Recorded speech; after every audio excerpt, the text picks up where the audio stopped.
En ese sentido, ¿cómo tenemos nosotros que actuar ante las cosas que realmente no entendemos y que se nos escapan?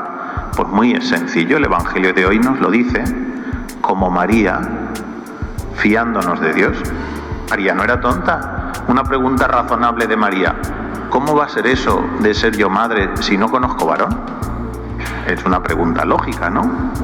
Cualquier persona hubiera hecho esa pregunta: ¿cómo va a ser eso? ¿Cómo me voy a quedar yo embarazada si no conozco varón? Y la explicación que le da el ángel no os digo nada. El Espíritu Santo vendrá sobre ti, la fuerza del Altísimo te cubrirá con su sombra, por eso el niño que va a nacer de ti se llamará Hijo de Dios. Ay, mira a tu prima Isabel, que a pesar de su vejez ha concebido un hijo, porque ya está de 6 meses, la que llamaban estéril, porque para Dios nada imposible. ¿Vosotros queréis que María se enteró de todo lo que le dijo el ángel? Lo que era el Espíritu Santo, lo que iba a venir el Espíritu Santo sobre ella. Pues la pobre, pues me queda igual, pero se fía de Dios. Es curioso que José y María no eligieran el nombre de su hijo. Es curioso cuando los padres se arrogan el derecho de poder elegir el nombre de su hijo. Y a veces les ponen cada nombre que tú dices: ay madre, si esto a un caniche se lo habíamos puesto mejor que a... Pero bueno, palabra del Señor.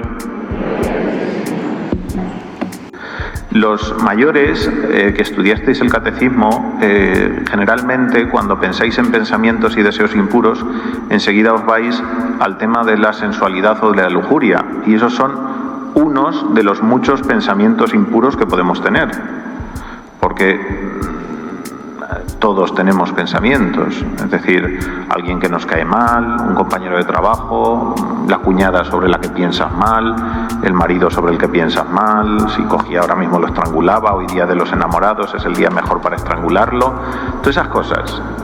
Es decir, ¿cuántas veces te ha pasado por la cabeza un pensamiento?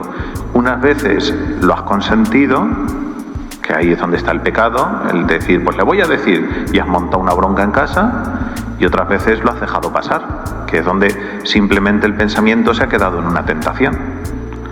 Es decir, pero tenerlo en cuenta, aquí tenéis eso claro, es decir, ¿y quién no peca de eso?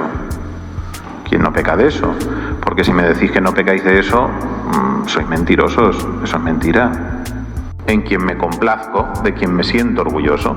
Entonces, si alguna vez alguno de nosotros tiene duda de cómo tengo que actuar, Jesús el Padre ya nos ha dicho cómo tenemos que actuar.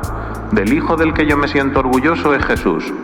Mirarlo a Él, pareceros a Él, y en la medida que los parezcáis a Él, me sentiré también orgulloso de vosotros, porque del que me siento orgulloso es de Él. Todos los padres quieren igual y de la misma manera a sus hijos, ¿no? Eso es cierto, ¿no?